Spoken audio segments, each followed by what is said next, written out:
apa-apa yang kita gadaikan tadi, yang kita jadikan jaminan itu harta bukan milik lo doang, tapi milik banyak saudara-saudara lo. Itu malah gak karu-karuan lagi, itu makin ribetan lagi itu. Artinya ini tanah masih milik orang banyak, ahli waris gitu ya, kemudian dikuasai oleh 1-2 orang hanya gara-gara kepingin nutupi gengsi, kemudian tanah atau sawah itu digadaikan. Lah, ini malah zolim kemana-mana.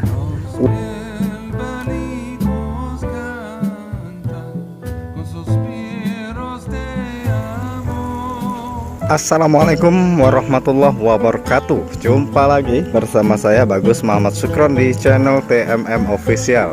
Semoga kalian yang menonton video saya ini selalu dalam keadaan sehat walafiat, dimudahkan segala urusannya, serta mendapatkan keberkahan umur dan rizki. Amin ya rabbal alamin. Saya rasa hampir semua orang tidak menginginkan hidup berada di dalam tekanan, kesusahan, ruwet, dan banyak masalah.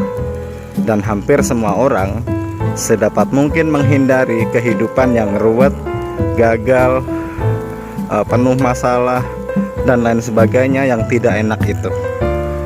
Sehingga tidak sedikit dari sekian banyak orang juga yang berusaha sedemikian rupa untuk berada di dalam kehidupan yang zona nyaman, bahagia, berhasil, sukses, karirnya bagus, bisnisnya jalan, dan bisa menikmati hidup dengan sempurna. Nah, begitulah hidup guys ya. Jadi semua orang menginginkan kehidupan yang nyaman.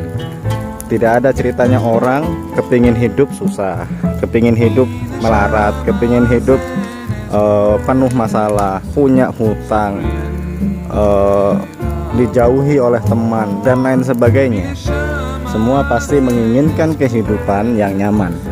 Akan tetapi kenyamanan itu tidak banyak dimengerti oleh kebanyakan orang juga. Sehingga tidak sedikit dari banyak orang juga menganggap kenyamanan itu bisa diraih kalau kita itu punya segalanya.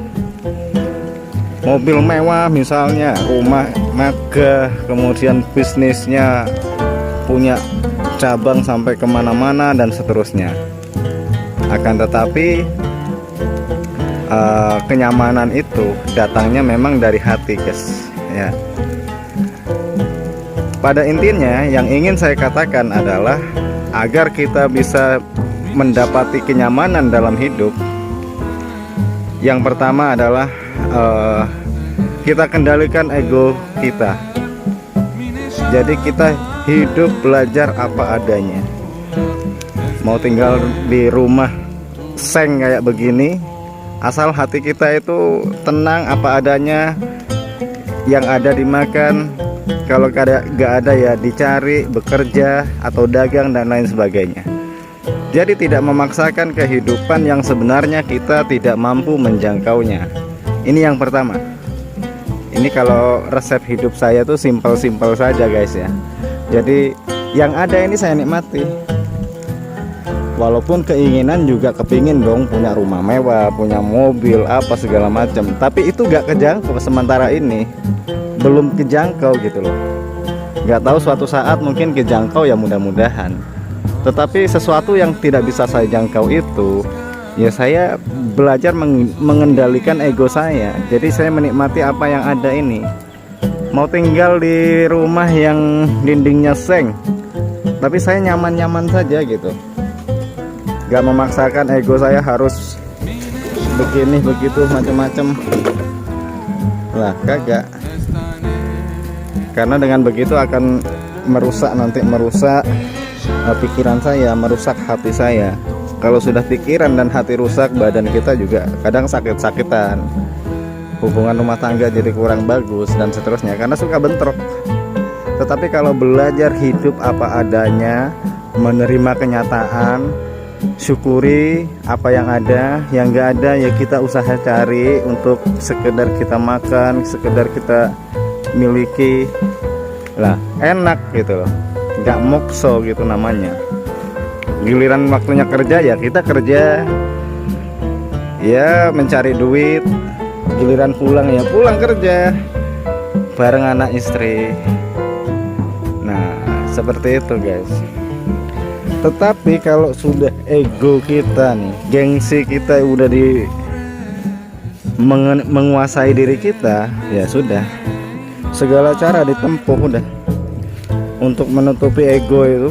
Bisa utang ke sana kemari untuk menutupi ego, bisa gadaikan sawah misalnya untuk menutupi ego, bisa gadaikan surat sertifikat rumah misalnya untuk menutupi ego.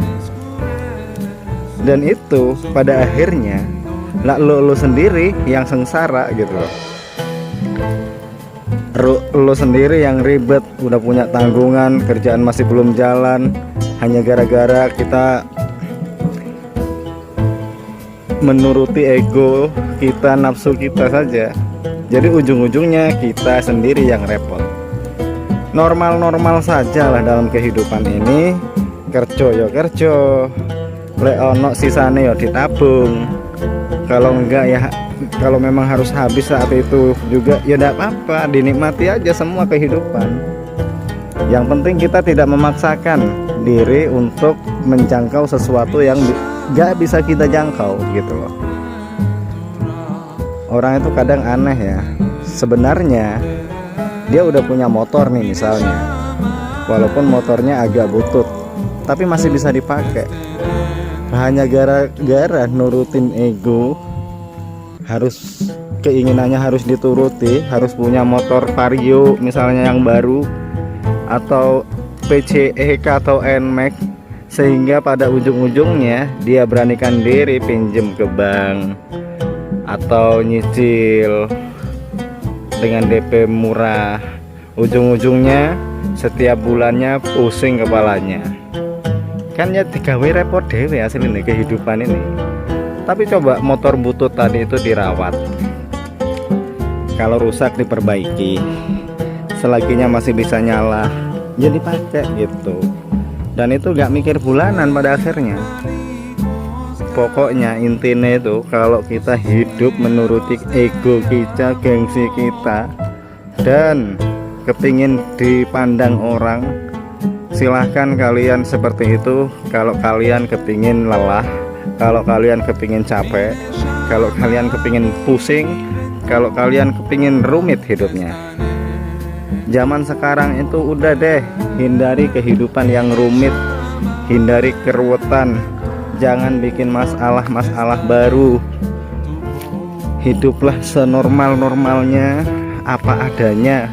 Sing penting gak punya masalah, sing penting gak rumit, gak tertekan hidup lo. Lah itu, zaman sekarang mah lebih memilih amannya aja, daripada kita nanti terlalu menurutin gengsi sehingga kita jadi banyak utang apa segala macem, cicilan di mana-mana. Nah, kita sendiri yang pusing kan. Apalagi nih, apa-apa yang kita gadaikan tadi, yang kita jadikan jaminan itu harta bukan milik lo doang, tapi milik banyak saudara-saudara lo. Itu malah gak karu-karuan lagi, itu makin ribetan lagi itu.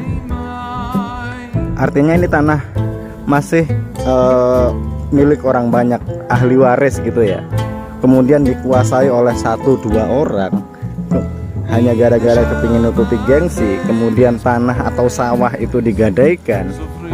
Lah ini malah zolim kemana-mana. Udah caranya salah, udah zolim. Lah kalau sudah kayak begini nih, tengeri aja omonganku, gak bakalan berkah hidupnya pokoknya. Jadi menguasai harta dengan cara batil hanya untuk kepentingan pribadi dan ego pribadi, sementara harta itu masih punya hak ke banyak saudaranya. dan dikuasai dan digadaikan. Wah, ini nih tengeri aja omonganku, gak bakalan berkah hidupnya. Kemudian rumah tangganya gak bakalan harmonis. Kemudian kerjaannya gak bakalan bener dah. Bekerjanya pasti banyak masalah juga di dunia pekerjaannya. Ini bisa dititeni ini omongan saya nih.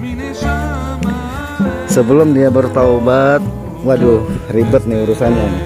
Sesama saudara dia punya masalah, sesama manusia juga punya masalah, apalagi hubungannya dengan Tuhan nih. Pasti Tuhan murka nih dengan cara-cara kayak begini. Makanya hidupnya orang yang model-model begini ini kemurungsung terus, gelap gitu mukanya.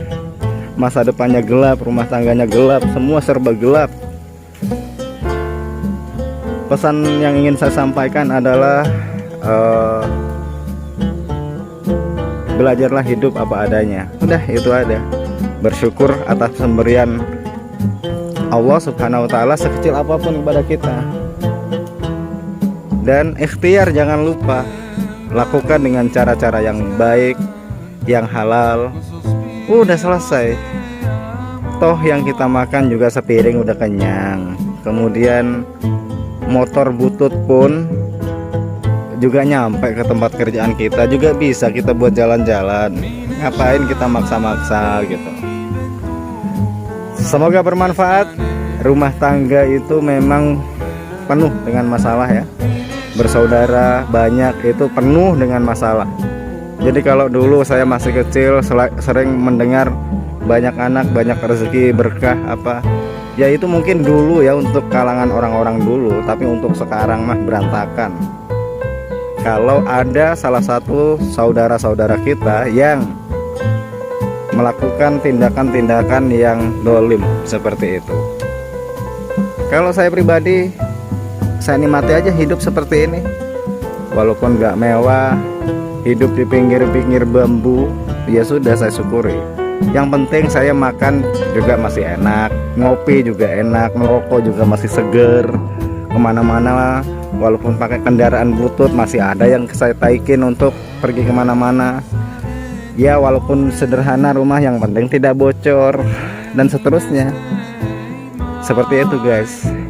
Guys, semoga bermanfaat. Saya akhiri. Assalamualaikum warahmatullahi wabarakatuh.